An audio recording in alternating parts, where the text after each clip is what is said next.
بالقسط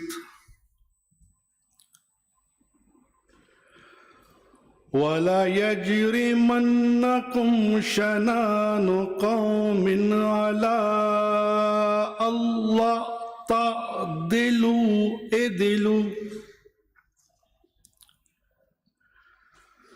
هو أقرب للتقوى واتقوا الله إن الله خبير بما تعملون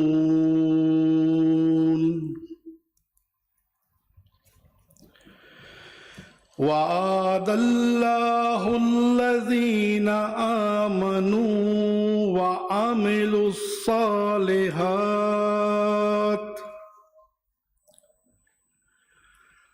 لهم مغفرة وأجر عظيم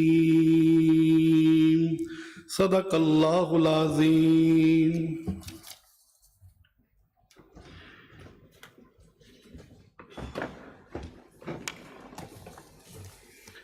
May I now request everyone to kindly rise for the national anthem of Pakistan.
Ladies and gentlemen, when I accepted the responsibility last year and committed that Sindh would the host of next CPA Asia Regional Conference, there were many around me, well-wishers included, who quietly wondered whether we would be able to deliver.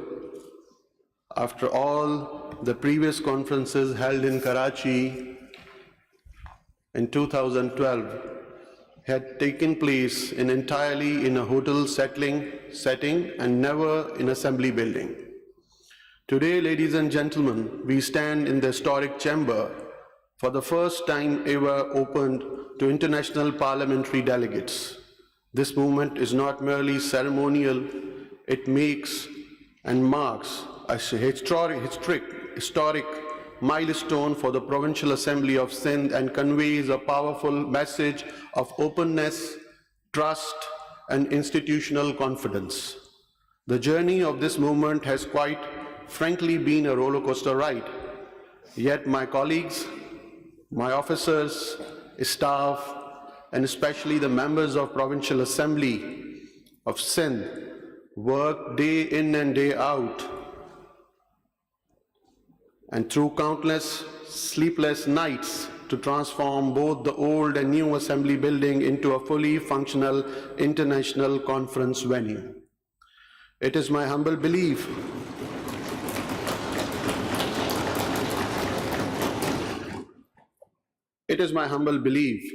and I hope you would agree that for the first time it was not a bad job. More importantly, ladies and gentlemen, it is your gracious presence that has lent this conference its true purpose and distinction. We invited you and you honored us by coming. Your presence, your engagement, and your valuable contributions are what have truly made this conference meaningful and successful. Led by your inputs, we have over past days engaged in candid and forward-looking deliberations under the theme Parliaments of the Future, Redefining Democracy Through Trust, Inclusion, Innovation and Peace. These were the abstract discussions.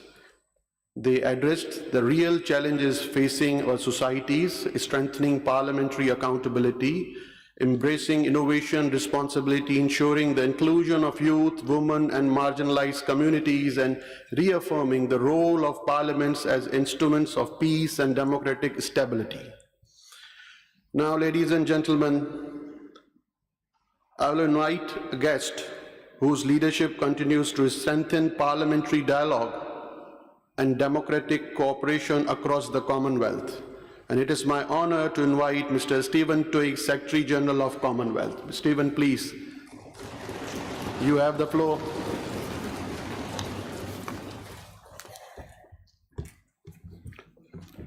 Good morning. Honourable Speaker of the Provincial Assembly of Sindh, Honourable Deputy Speaker of the Maldives and Honourable Deputy Speaker of Sri Lanka, Honourable Ministers, Honourable Speakers, Honourable Members, guests, ladies and gentlemen. It is truly a privilege to have been here with you at the 7th CPA Asia Region Conference and the 2nd Joint Regional Conference of the Asia and Southeast Asia regions of the Commonwealth Parliamentary Association. And may I start by taking this opportunity, Honourable Speaker, to thank you and your team, and I'm sure everyone will want to join with me in the traditional way in thanking you and paying tribute to your immense leadership in delivering this conference. Shamoon and I were just speaking about the conference being an annual conference, and of course this is the 7th conference, and CPA Asia region has existed for many more than 7 years, so it hasn't always been possible in the past to deliver an annual conference, but this time it has happened, and I'm very confident it'll happen again next year when we come to the beautiful island of Sri Lanka for what will be the 8th CPA Asia Regional Conference. Honourable Speaker, as you reminded us, the themes for this week have been hugely resonant and relevant to the parliaments of these regions and indeed the parliaments and people of the wider Commonwealth. Parliaments of the future, looking to the future, trust, inclusion, innovation and peace. Later this month in London, we will launch the new Commonwealth Parliamentary Strategic Plan to take us through the rest of this decade to 2030.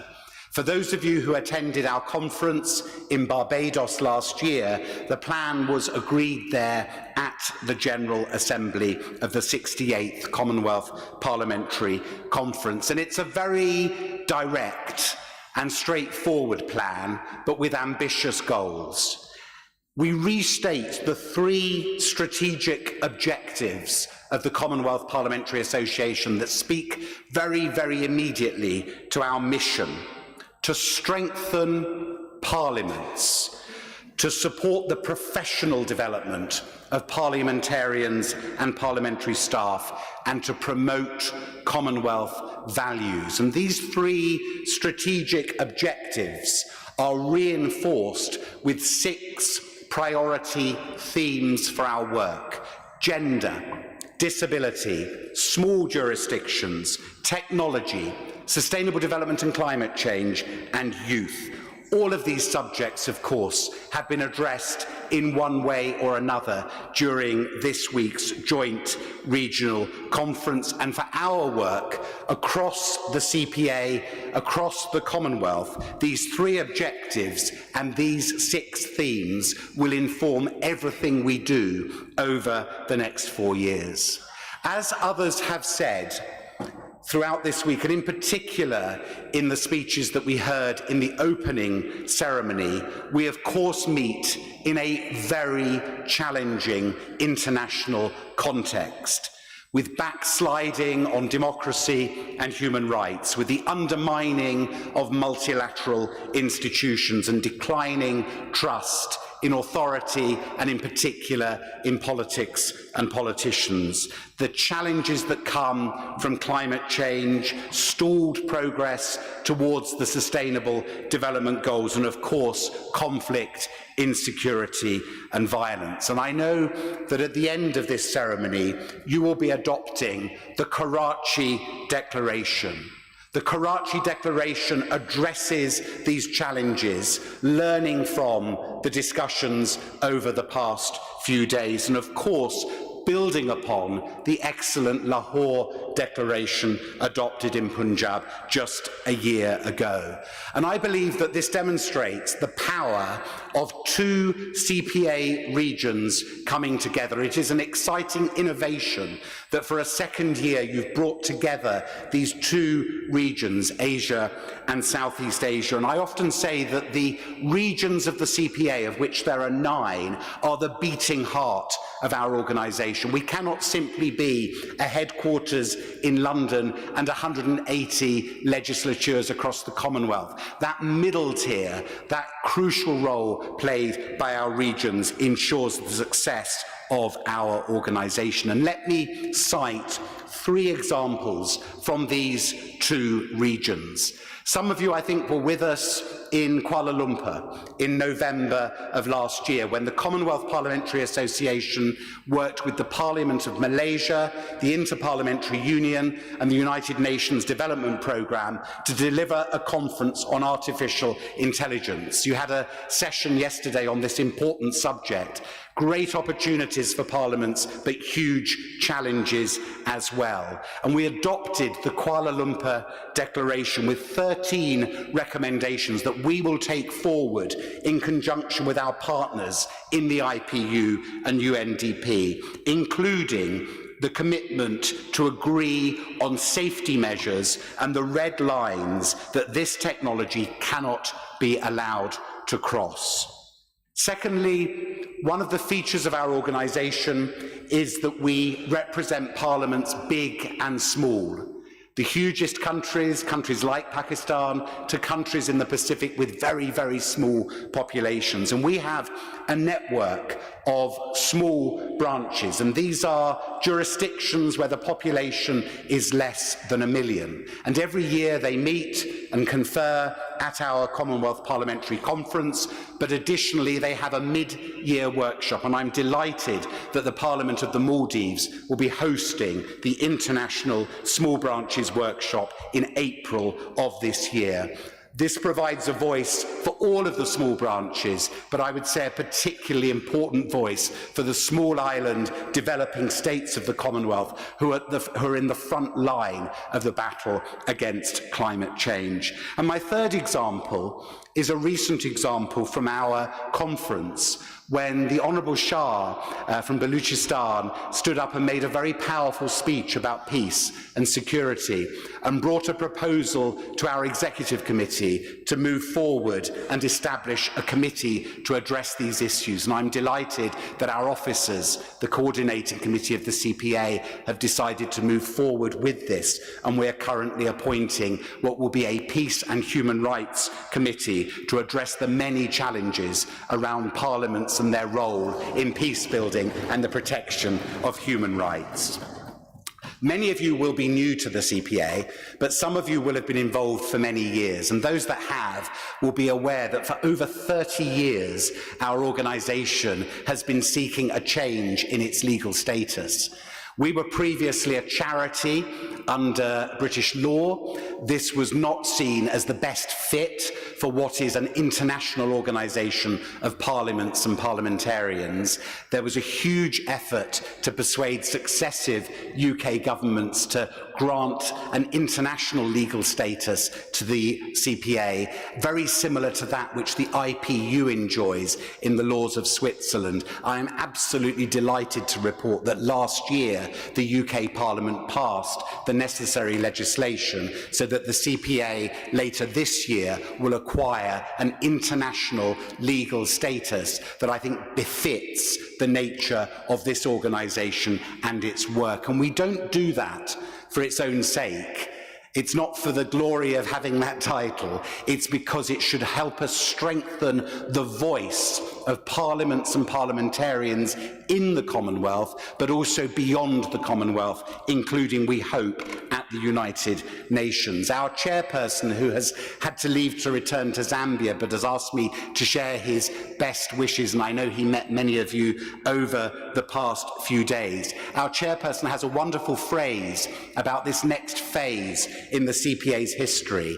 It is about continuity and change. A new strategic plan, a new status, these are opportunities for change, but that doesn't mean that we disregard everything that came before. The CPA was created 115 years ago. There is an extraordinary history, and of course the organisation and the world have changed a lot in that period of 115 years. But the core mission remains the one that I mentioned at the beginning, the strengthening of Parliament, the professional development of parliamentarians and staff, and of course sharing our common values. And I want to, in the concluding moments of my speech, just to refer to some of the examples of this work, many of which have featured during this excellent conference this week. I was delighted to hear reference made in one of the sessions yesterday to our online parliamentary academy. We launched the CPA Academy 5 years ago. We did it because we recognised that you as parliamentarians and parliamentary staff are busy people. You can't always spare the time to travel, to study at a university, or to come to different venues around the Commonwealth to take part in training, learning and development. So we created the Academy with a suite of online courses available to all of our members free of charge to be undertaken in your own time. And the feedback we get from those that undertake these courses is overwhelmingly positive. Now, I know that you're all busy people, but I would encourage you, when you are back in your parliaments or back at home, take a look. The Academy is located on our website, which is cpahq.org.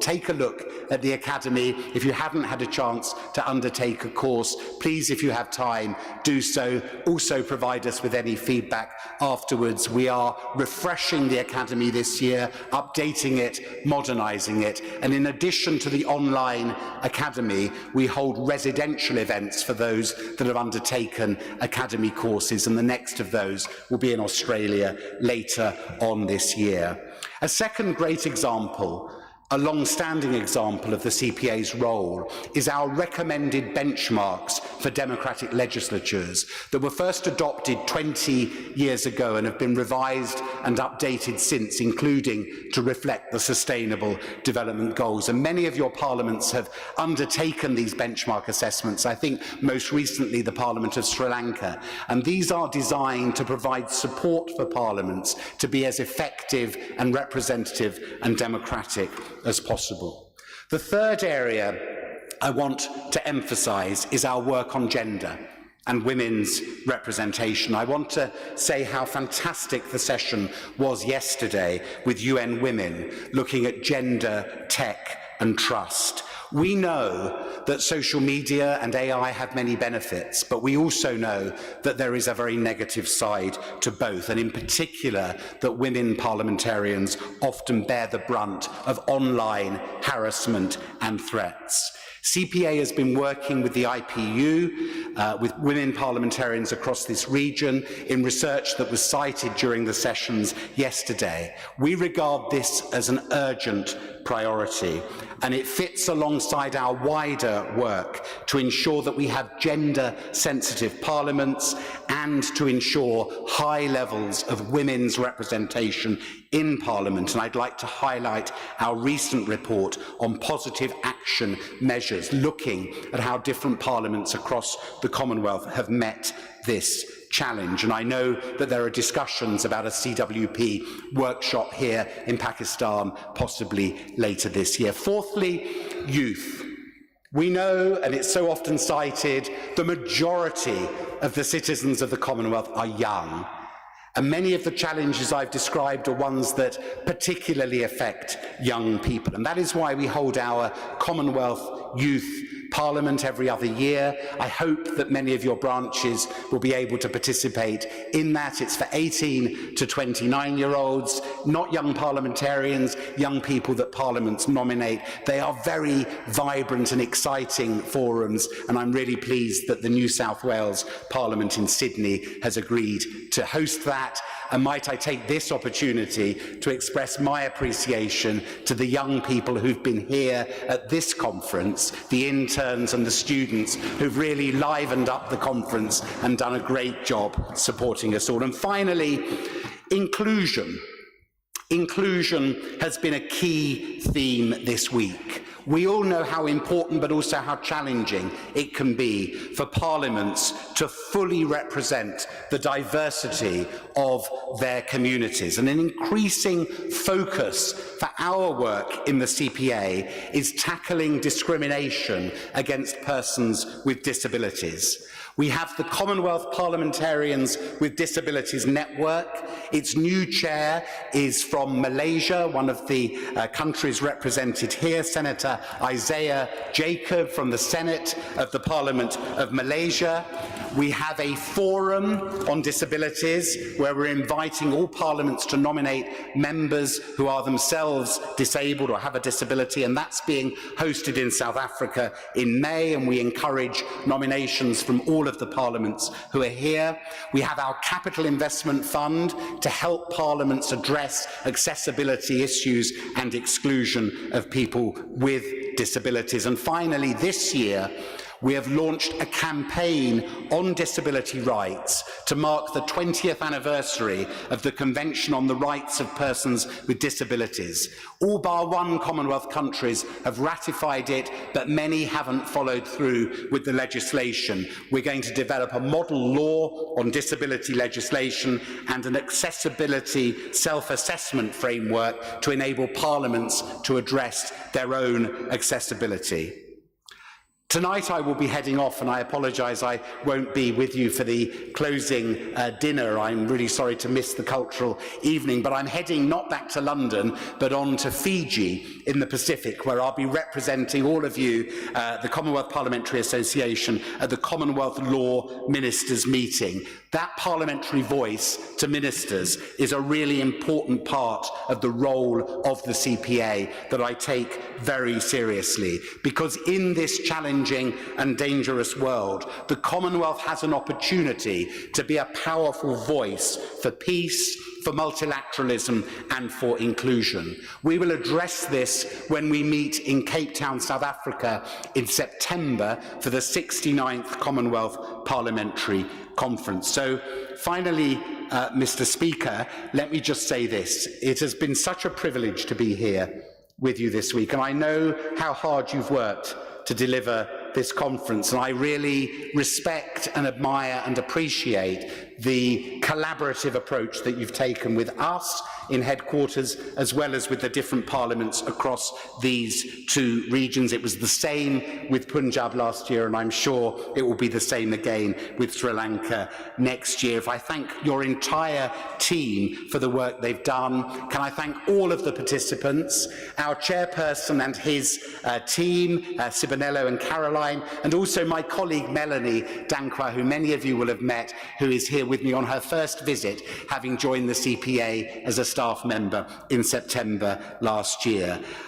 There are many of you who serve us on our committees, including on our International Executive Committee, and I want to thank you. It's a voluntary task when you do that, and I really appreciate the time that you give us as members of our Executive Committee and other CPA committees. I thank the two regional secretariats in Islamabad and in Kuala Lumpur for the work that they do. Can I finish by wishing everyone the very, very best for 2026. I hope to see some of you in Cape Town at the conference in September of this year, and I very much hope to be with you in Sri Lanka for the 8th Asia Region Conference next year. Thank you very much indeed.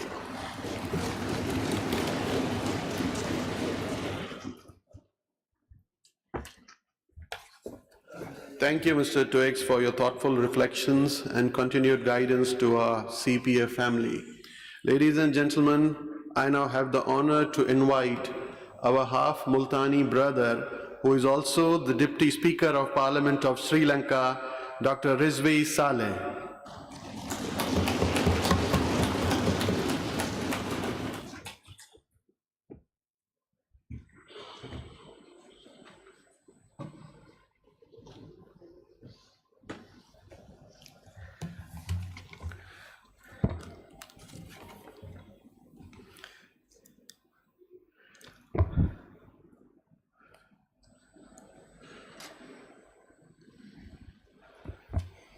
Thank you, Honorable Speaker.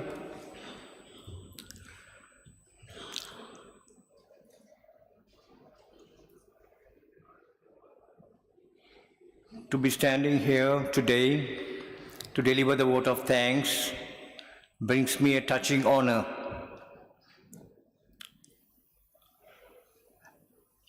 The conclusion of this very meaningful and memorable 7th CPA Asia Regional Conference and the 2nd Joint CPA Asia Regional and Southeast Asia Conference have been meaningful, productive, and memorable. On behalf of the Sri Lankan Parliamentary Delegation and on behalf of all participating dignitaries, I wish to express our heartfelt appreciation to the Sindh Provincial Assembly and the CPA Sindh branch under the outstanding leadership of Honorable Speaker of the Sindh Assembly, Honorable Syed Qadir Shah, for hosting this conference with such excellence, warmth, and foresight. Honorable Speaker, your dynamic, vibrant, and deeply hands-on leadership has been evident to all of us. From strategic planning to the smallest details, and importantly to the comfort and well-being of every delegate, your personal involvement and energy have set a benchmark for parliamentary hosting. Thinking of Sri Lanka, we holding the next CPA conference in Colombo, actually seeing Honorable Qadir Shah's dynamism has given me, I said, butterflies in my tummy already. How we are going to match him. Your team, Honorable Speaker, reflected your leadership, working tirelessly with commitment and pride, and for that we are deeply grateful. Thank you. We are most thankful to the Honorable Speaker of the National Assembly of Pakistan, our chief guest at the inauguration session, whose presence and thoughtful address set the pace, elevated the conference, and reaffirmed Pakistan's commitment to parliamentary democracy and regional cooperation. I also wish to convey my sincere thanks on behalf of all delegates to the Honorable Chief Minister of the Sindh Province for the gracious dinner hosted in honor of the delegates last night. The evening was not only generous and full of hospitality, but rich in warmth and fellowship, a true reflection of Sindh's culture and Pakistan's legendary generosity.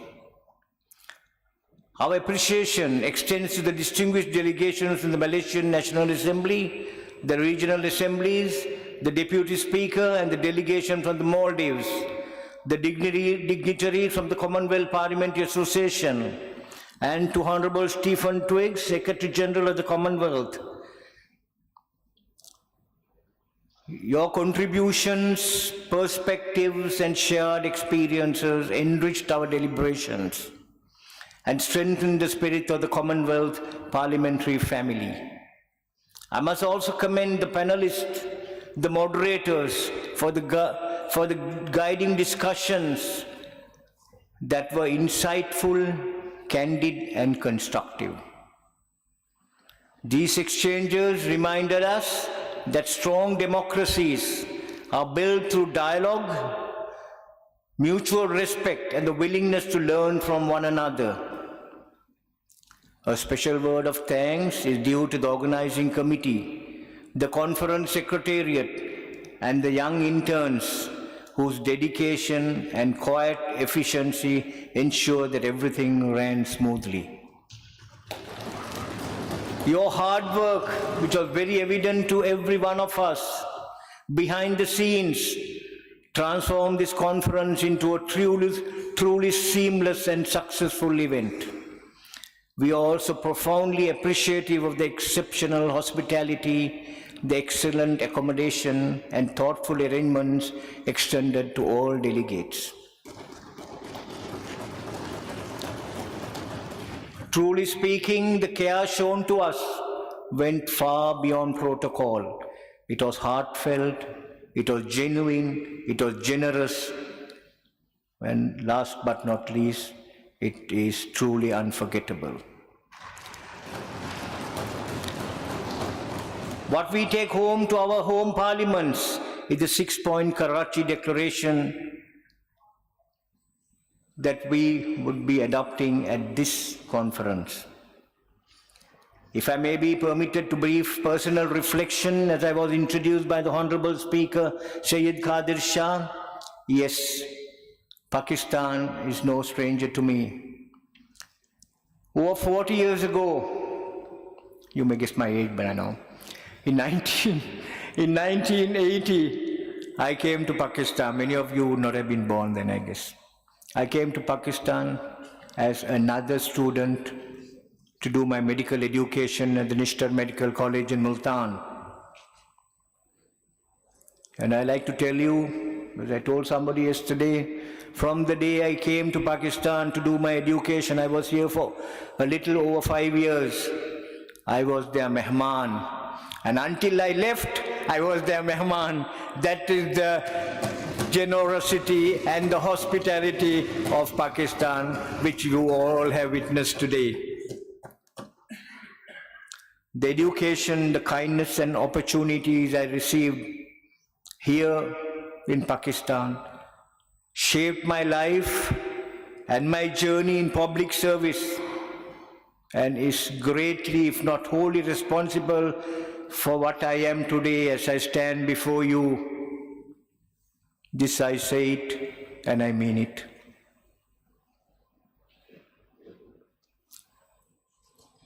My return today here representing the Parliament of Sri Lanka fills me with gratitude and humility. I remain grateful to the government and the people of Pakistan for that enduring gift and that scholarship I received to pursue my studies here.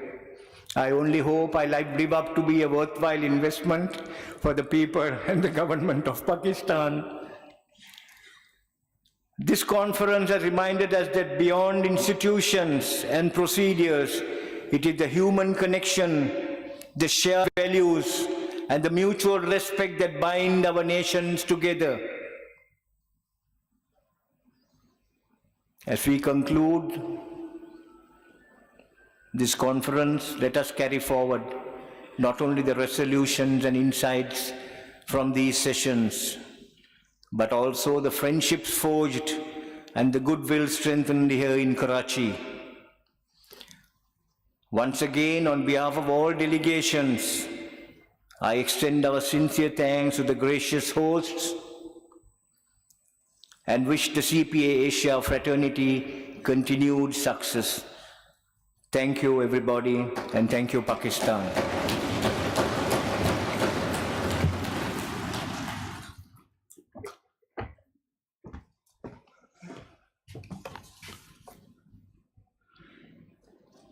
Thank you very much, sir.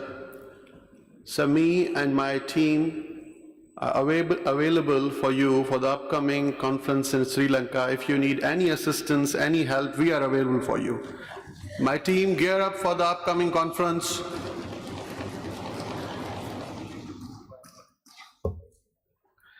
May I now invite Honorable Ahmed Nazim, Deputy Speaker, People's Majlis of Republic of Maldives and the member of CPA International Executive Committee from the Asia region. Ahmed Nazim, Deputy Speaker of Maldives. Sir, please.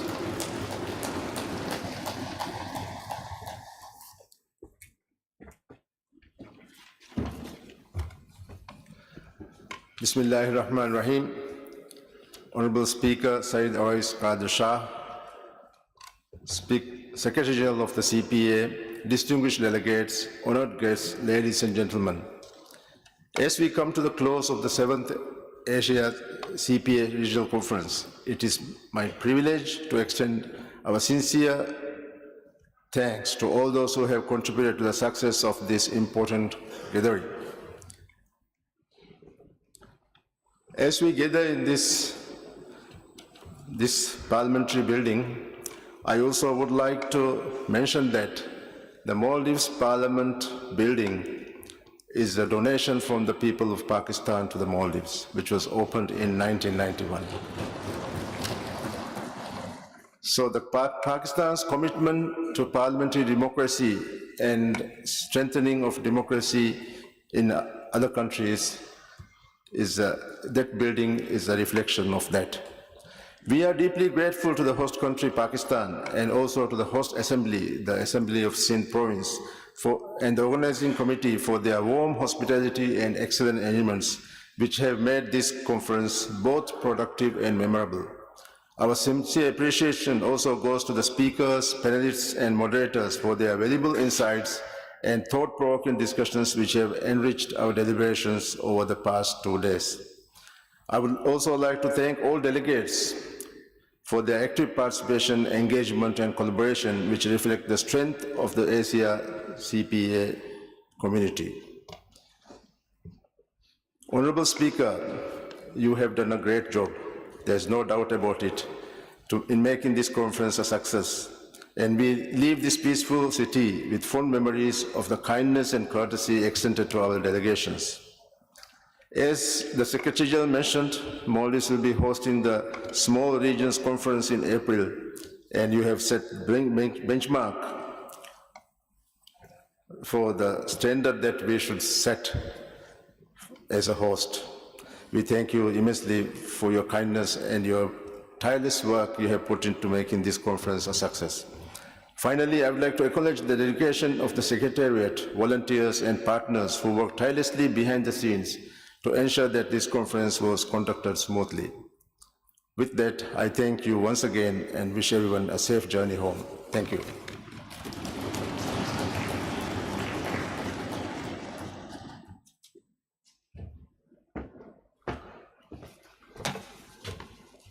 Thank you, sir, for your valued words.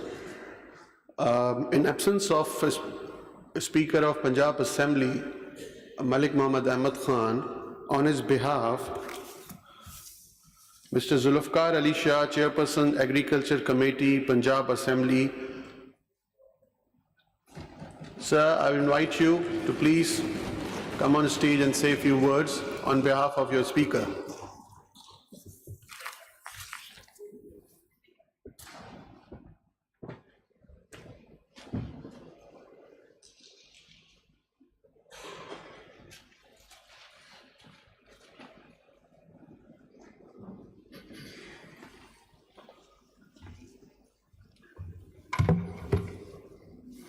Assalamu alaikum and good morning.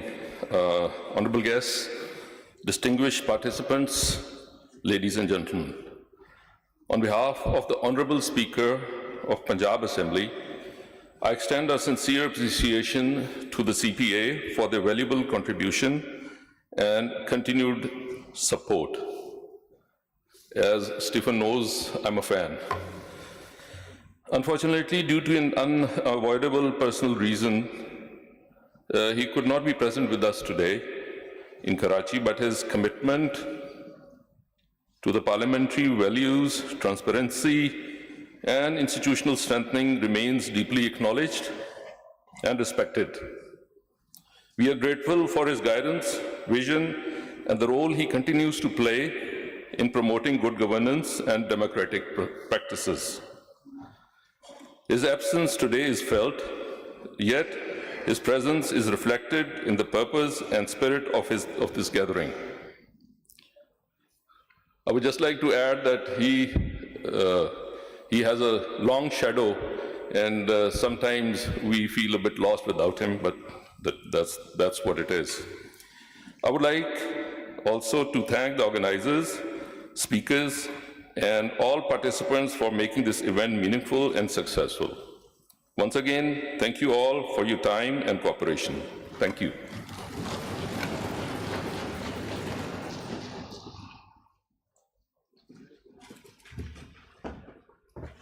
Thank you very much, Zulfikar Shah Sahab. Now, I would invite Dato Sri Muhammad Zahir bin Abdul Khalid, the Speaker, Perak State Assembly, representing the 7 state legislative assemblies of Malaysia from the Southeast Asia region at this conference. Honorable Speaker, please take the podium and share a few words with us.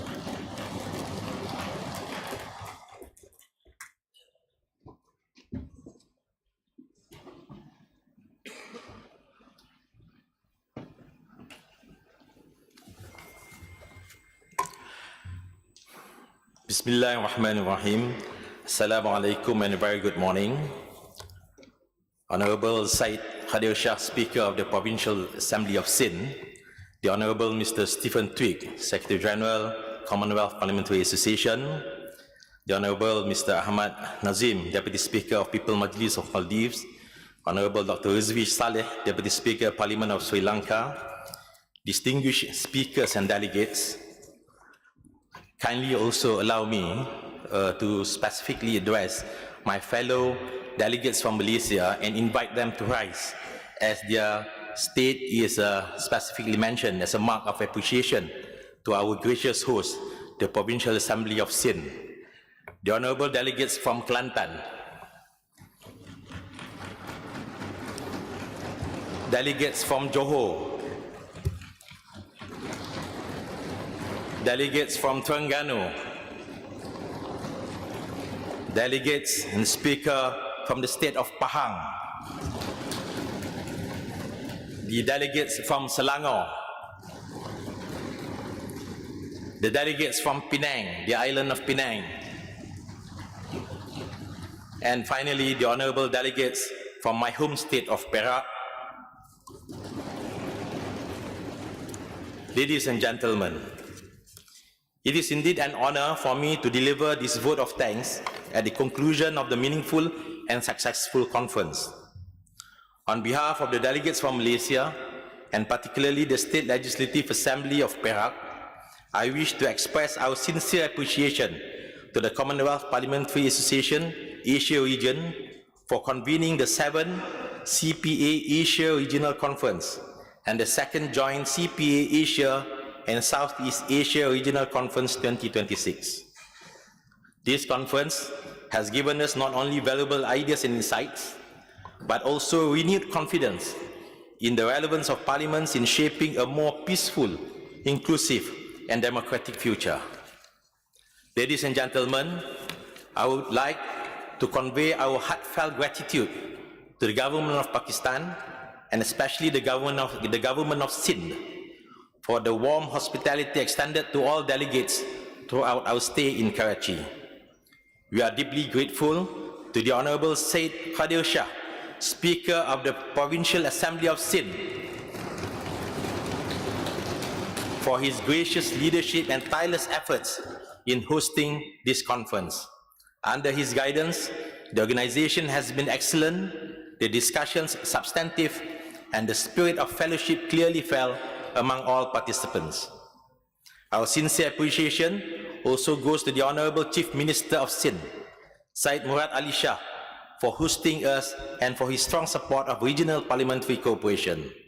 We are honored by the presence and leadership of the Honorable Dr. Christopher Kalila, even though he's not here this morning, Chairperson of the CPA Executive Committee. His guidance has reminded us that the Commonwealth is not merely an organization, but a community bound by shared democratic values, mutual respect and trust. Ladies and gentlemen, over the past few days, we have engaged in rich discussions under the theme Parliaments of the Future, Redefining Democracy Through Trust, Inclusion, Innovation and Peace. These are not abstract ideals. They are real challenges that our parliaments face daily. We discuss trust at a time when public confidence in institutions is being tested. We examine inclusion, ensuring that no voice is marginalized, particularly women, youth, and vulnerable communities. We explore innovation, including the opportunities and risks of digital technology, artificial intelligence, and misinformation. And we reaffirm the vital role of parliaments as guardians of peace and reconciliation. The quality of the plenary and breakout sessions reflected the depth of experience and diversity present in this hall.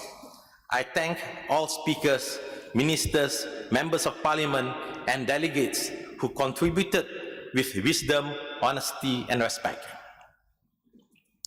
Special appreciation goes to the moderators and panelists who guided discussions on parliamentary education, accountability, climate resilience, digital governance, and the protection of democratic spaces. These sessions strengthen our collective understanding of our responsibilities as parliamentarians. Ladies and gentlemen, this conference has reminded us of an important truth. Democracy does not sustain itself. Peace does not maintain itself. Trust does not rebuild itself. They require strong institutions, responsible leadership, and continuous dialogue.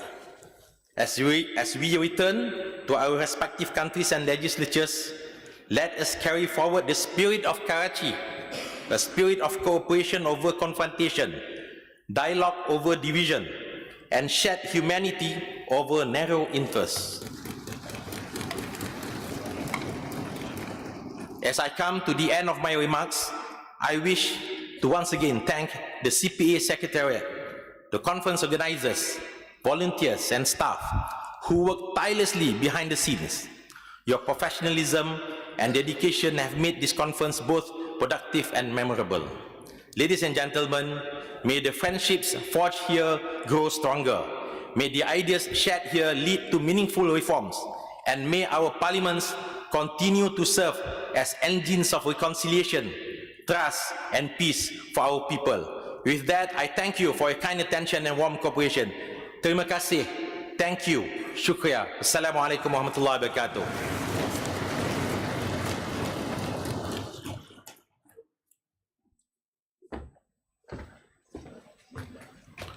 Thank you, Honorable Brother, and all the delegations from the brotherly country of Malaysia for your presence and contribution. Distinguished delegates, ladies and gentlemen, as your host, it is my earnest hope that this conference has been successful in purpose and enriching in experience, that your time in Karachi has been both meaningful and enjoyable. We trust that you will depart with strengthening partnerships and fond memories of Karachi and Sindh Assembly. As we conclude, I am reminded of the enduring wisdom of Shaheed Mohtarma Benazir Bhutto, who once said, democracy needs support, and the best support for the democracy comes from other democracies. For those of us who believe deeply in her vision, these words are not merely a quote, they are a reminder of responsibility. They remind us that democracy does not thrive in isolation. It is sustained through solidarity, dialogue, and mutual respect. Among respective institutions, this conference stands as a living expression of that belief. Ladies and gentlemen, now I'd request Mr. Ali Khurshidi, who is the leader of the opposition of this Provincial Assembly from MQM side,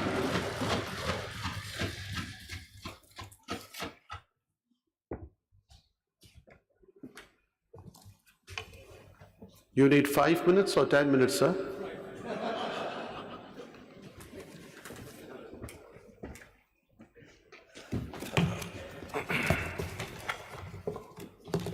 Thank you very much, Speaker Sir.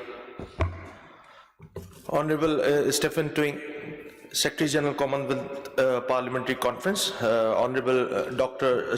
Rizvi Saleh, Deputy Speaker Parliament of Sri Lanka, Honorable Mr. Ahmed Nazim, Deputy Speaker People's Majlis, Maldives, Honorable Syed Awais Qadir Shah, Speaker Provincial Assembly of Sindh, Honorable delegates from Asia region, South Asia region, respected speakers and Member of Parliament.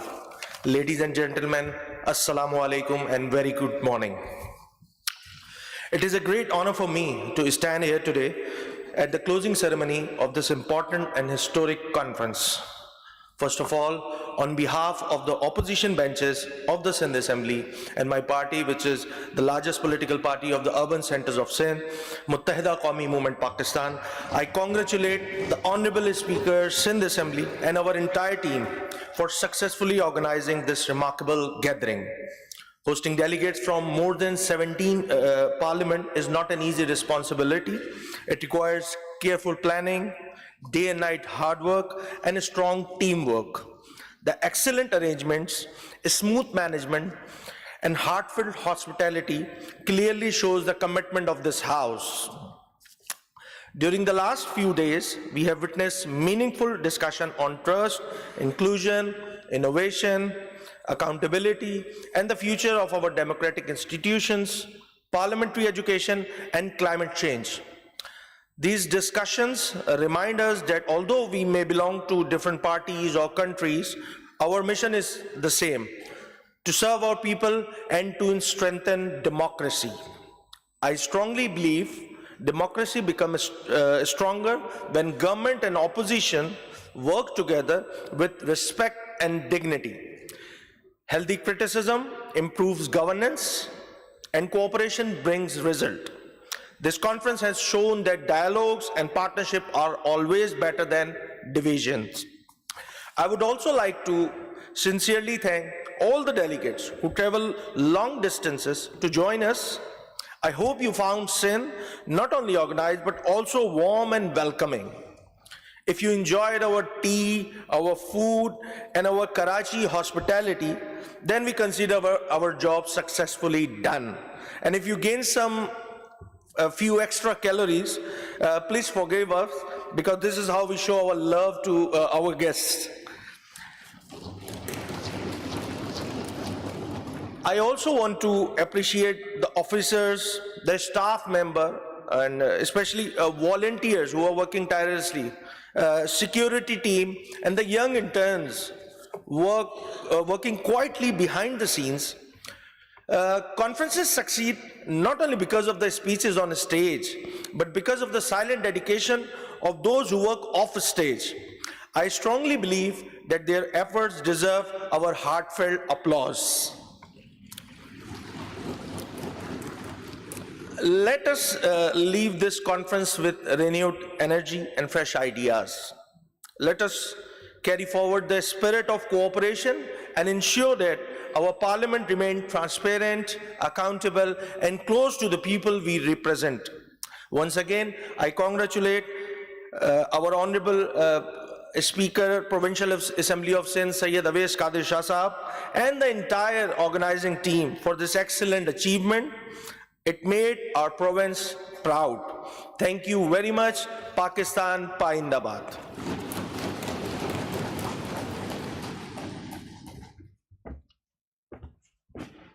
Thank you very much, Honorable Leader of Opposition. I think I have given you much time. I won't be having complaints from your side again.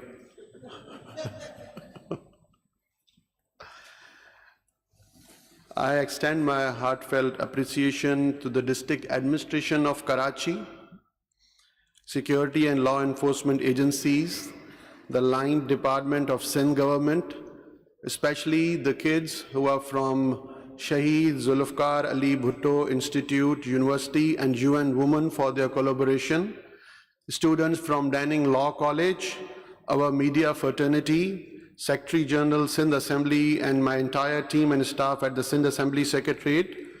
Thank you very much all for making this conference a huge success. Thank you very much.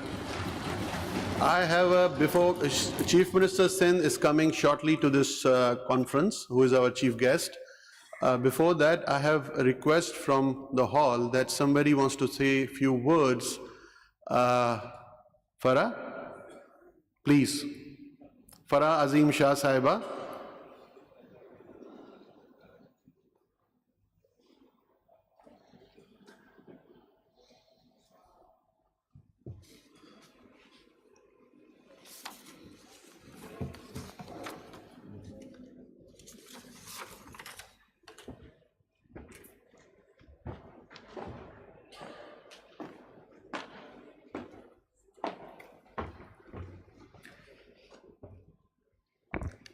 Bismillah ar-Rahman ar-Rahim.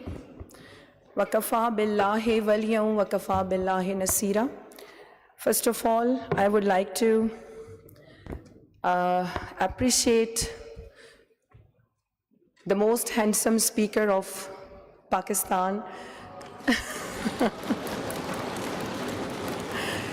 And no doubt, we can see like his vision, his wisdom.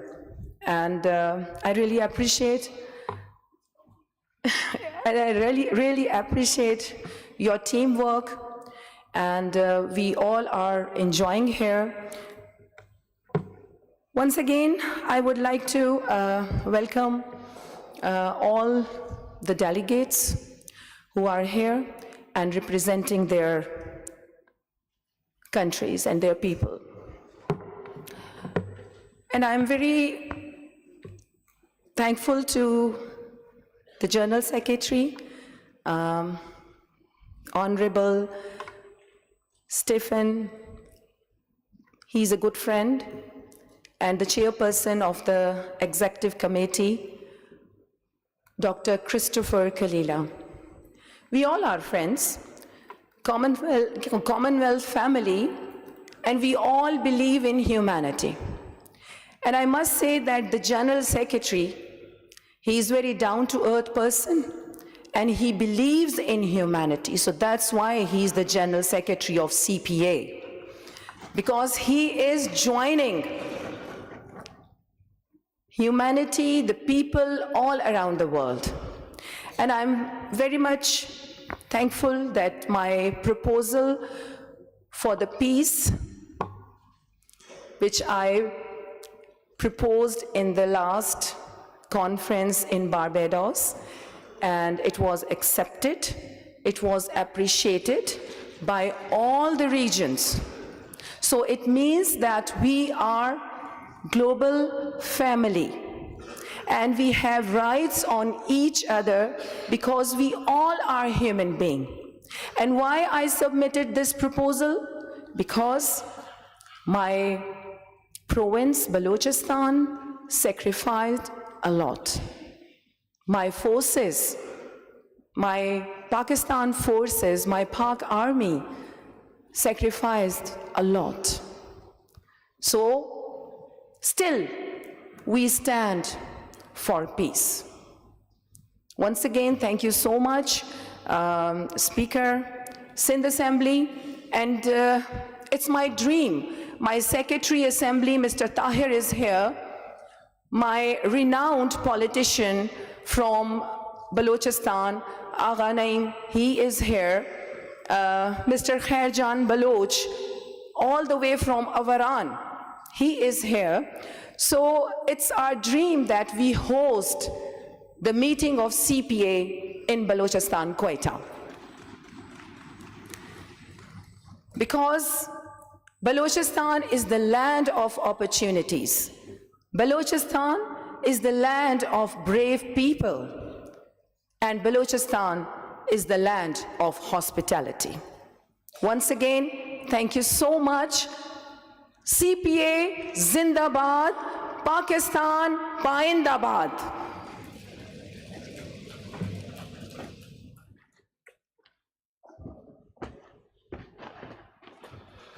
Thank you, Farah, and especially thank you for the compliment.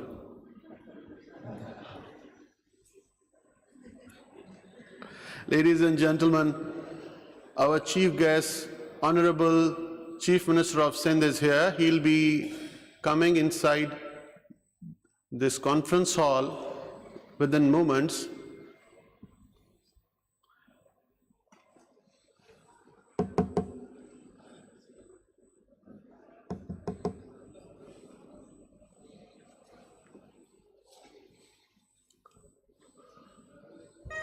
Ladies and gentlemen, please welcome Honorable Chief Minister Sindh, Syed Murad Ali Shah.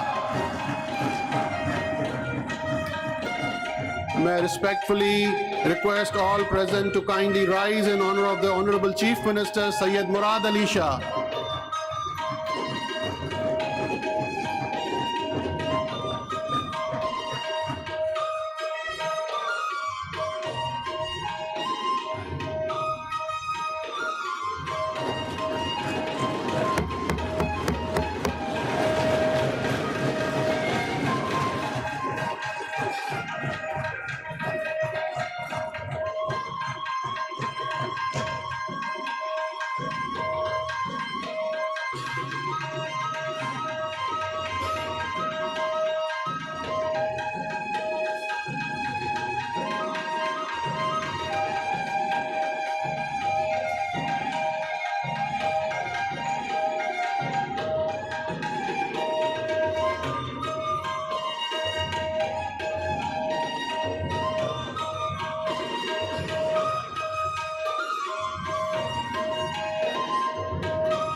Distinguished delegates, we now come to a defining moment of this conference, adoption of Karachi Charter, which encapsulate our shared resolve to strengthen democratic trust, inclusion, innovation, and peace through sustained regional parliamentary cooperation. I shall now read the text of the declaration. While it is somewhat lengthy, I shall try to present it as quickly as possible. It may be noted that the declaration was circulated electronically to all branches of Asia and Southeast Asia.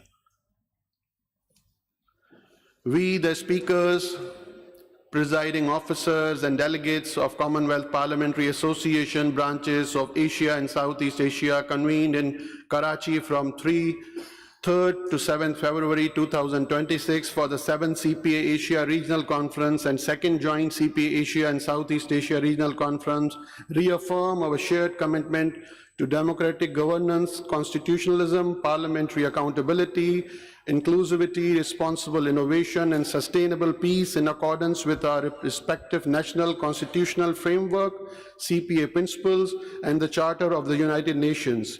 We recognize the indispensable role of parliaments in upholding democratic trust, ensuring executive accountability, protecting fundamental rights, and responding to the evolving aspiration of citizens.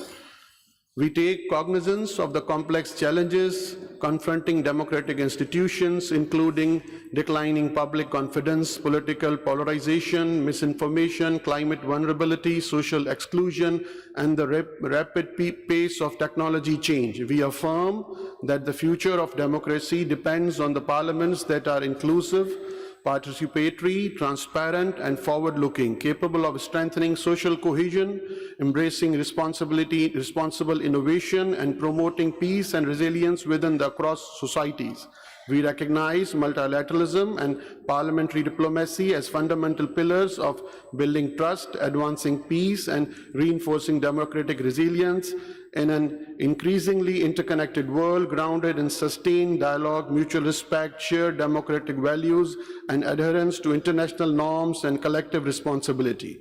Democratic trust and parliamentary oversight affirm our commitment to democratic norms, constitutional principles, and parliamentary supremacy as the foundation of legitimate and effective governance, underscores the critical role of parliamentary oversight in ensuring executive accountability, ethical governance, and public trust, support the strengthening of committee system, including Public Accounts Committee, to promote fiscal discipline, transparency, and responsible management of public resources, endorse evidence-based debate, constructive political dialogue, and cross-party cooperation as mechanisms to rebuild democratic credibility, promote initiatives that enhance citizens' engagement with parliamentary institutions, inclusive and participatory parliaments, commit to promoting equitable representation and meaningful participation of women, youth, persons with disabilities, religious minorities, and marginalized communities in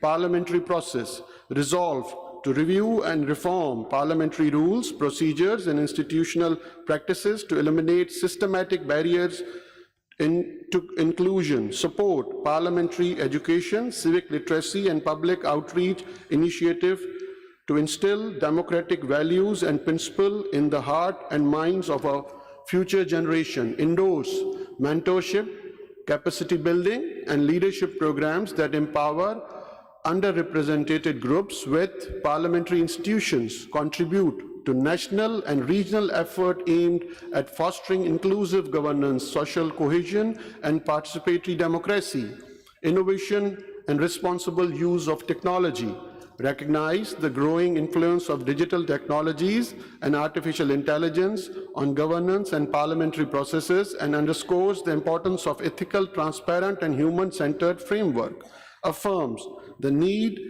to counter misinformation, hate speech, deep fakes, and digital manipulation while safeguarding freedom of expression and democratic discourse, support the development of open parliament initiative and digital governance tools to enhance digital access to information, transparency, and accountability, promote capacity building programs for parliaments, parliamentary staff, and citizens to enable informed and responsible digital participation, encourage measures to ensure safe and equitable digital engagement, including protection against online harassment, peace, climate resilience, and social cohesion. Affirm that peace, justice, inclusive development are mutually reinforcing and essential for sustainable democratic process.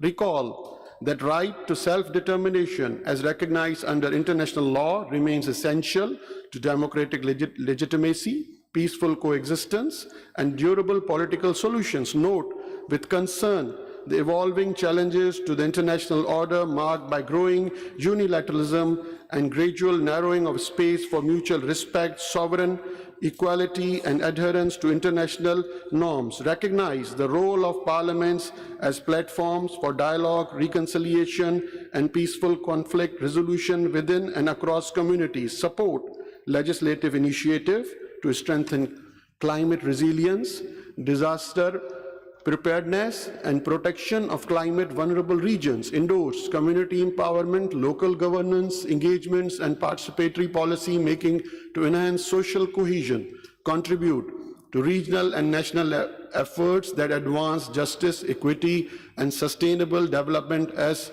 cornerstones of democratic stability. Regional parliamentary cooperation affirms the importance of parliamentary diplomacy and collaboration among CPA members' parliaments as instruments for trust building and regional stability. Support structured capacity building programs, knowledge sharing platforms, and best practices exchange among regional parliaments. Endorse partnerships with civil society, academia, and private sector to advance inclusive, innovative, and sustainable parliament development. Encourage regional initiatives that address shared democratic, social, economic, and environmental challenges.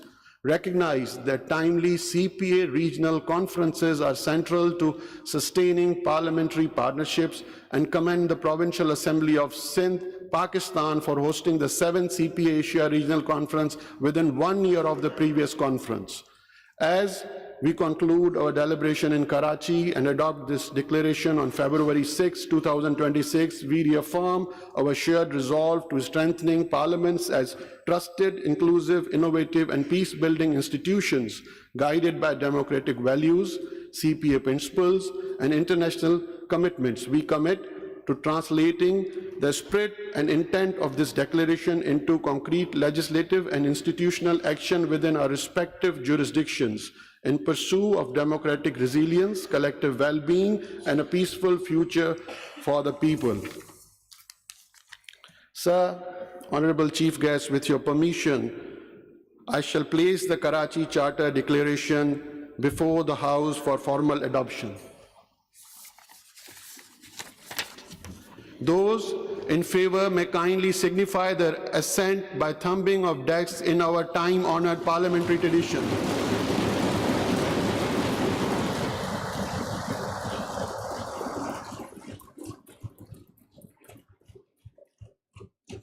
Now, thank you very much. There is no room for proceeding by saying those who are against it. The Karachi Declaration is hereby adopted.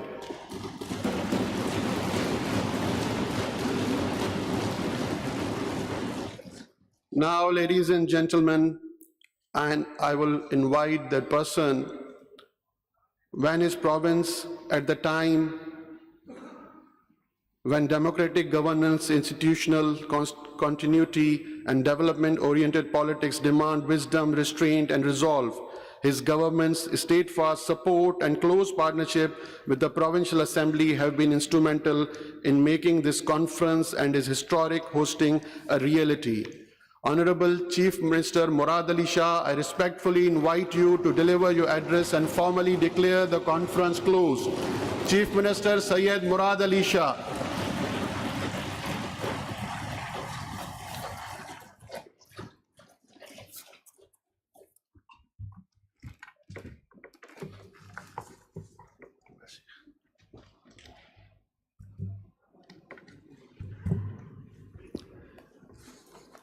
Bismillahirrahmanirrahim.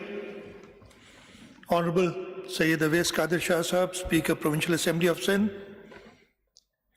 Mr. Stephen Twigg, Secretary General, Commonwealth Parliamentary Association, Honorable Deputy Speaker of Sri Lanka, Dr. Rizvi Saleh, Honorable Deputy Speaker of Maldives, Honorable Ahmed Nazim, Honorable Representatives, Speakers from Malaysia, Honorable Leader of the Opposition, Provincial Assembly of Sindh, Honorable Syed Qaim Ali Shah Sahab, former Chief Minister, Sindh, Honorable Nisar Ahmed Khodo Sahab, former Speaker, Provincial Assembly of Sindh and President, Pakistan People's Party, Sindh, Honorable members of the Diplomatic Corps, distinguished delegates, parliamentarians, parliamentary officials, ladies and gentlemen, Assalamu alaikum and a very good morning.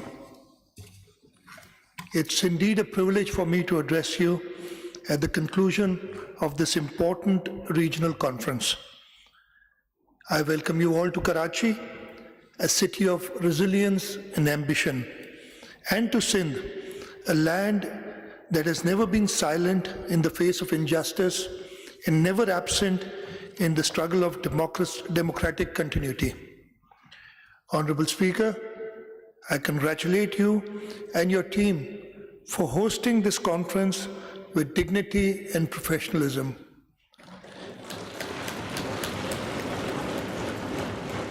In today's world, bringing together diverse political voices is not easy. It requires patience, institutional strength, and political maturity. The House today is not just hosting a conference. It is hosting a conversation about the future of democracy. Ladies and gentlemen, democracy across our region is under pressure, not because people want less democracy, but because people want better democracy. Citizens today are more informed, more demanding, and less willing to accept excuses. They want delivery, they want fairness, they want institutions that work. Democracy does not weaken when citizens question authority. It weakens when authority stops answering citizens.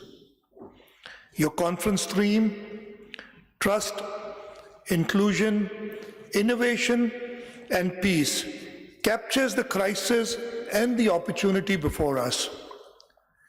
Trust has been eroded because people often see inequality before the law. Inclusion is questioned because power still circulates within narrow circles. Innovation is delayed because institutions resist change.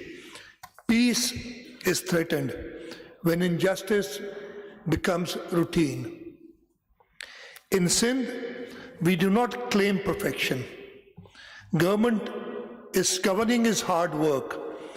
We govern in different economic conditions, under climate stress, and with growing social expectations.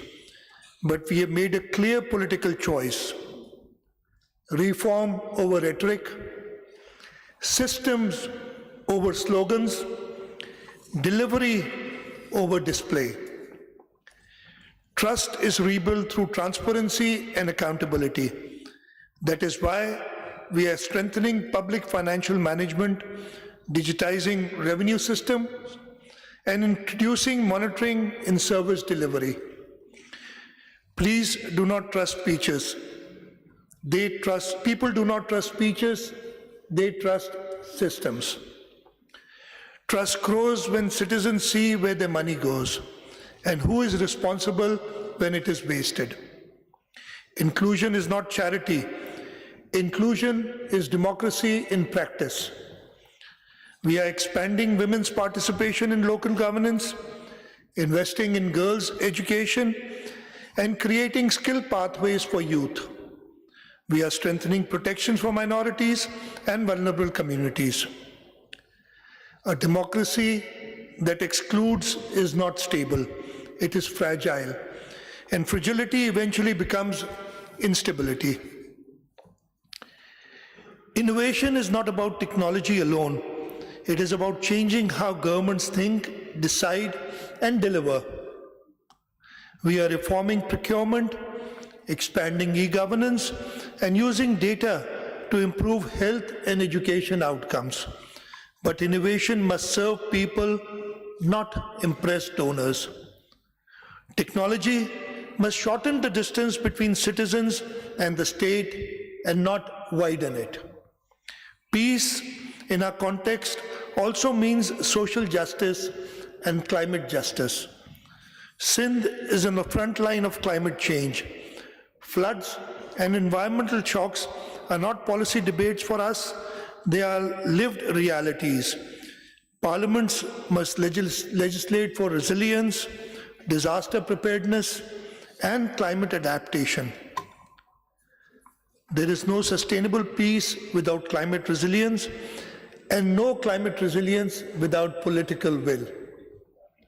Distinguished delegates, regional parliamentary cooperation is not diplomacy for photographs. It is practical politics. When parliaments share legislative models, oversight tools, and accountability practices, governance improves. Democracy grows faster when it learns from neighbors instead of repeating their mistakes. Let me also say this candidly: polarization is weakening institutions across our region. When parliaments become arenas of hostility instead of accountability, the only winners are those who benefit from chaos. Sindh believes in strong debate, but also in strong institutions. Parliaments must be battlefield of ideas, not battlefield of egos.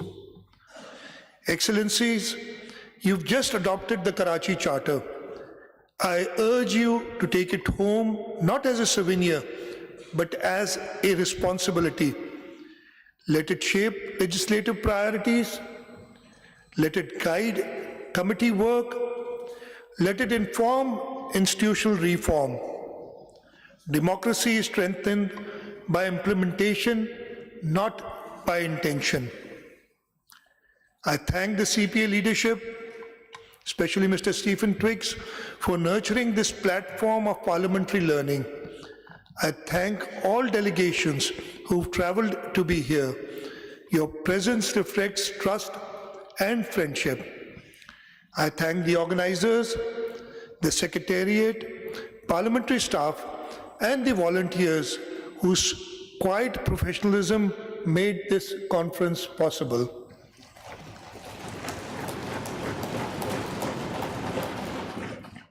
good governance is often invisible, but its results are visible in people's life.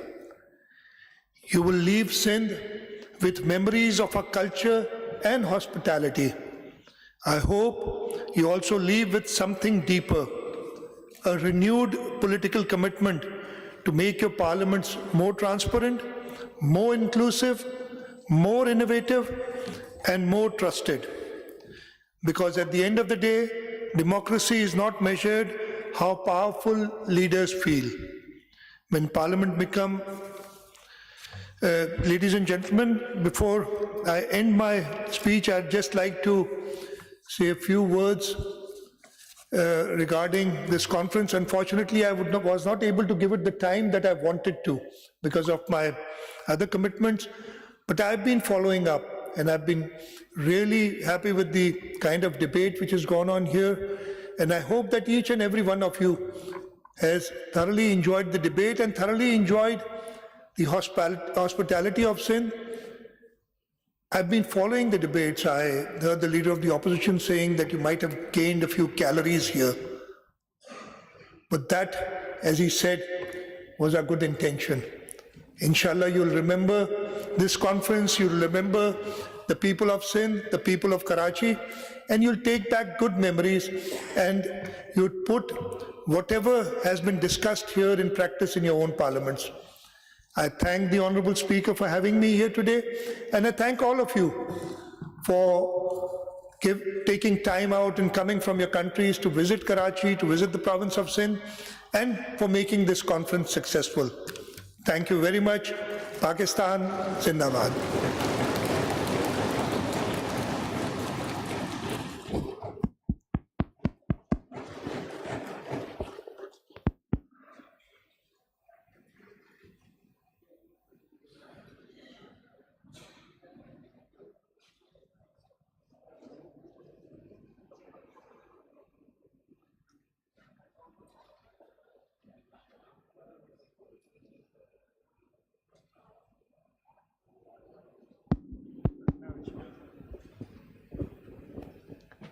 With the permission of the Honorable Speaker, I declare this conference closed.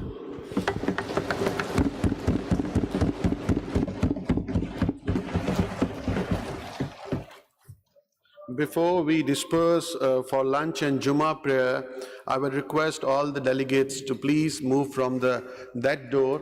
From my left side, we have arranged a cultural bazaar, and then we'll move for lunch and Jummah prayer. Thank you very much. And we assemble in front of the seats for group photos. Please, all the delegates.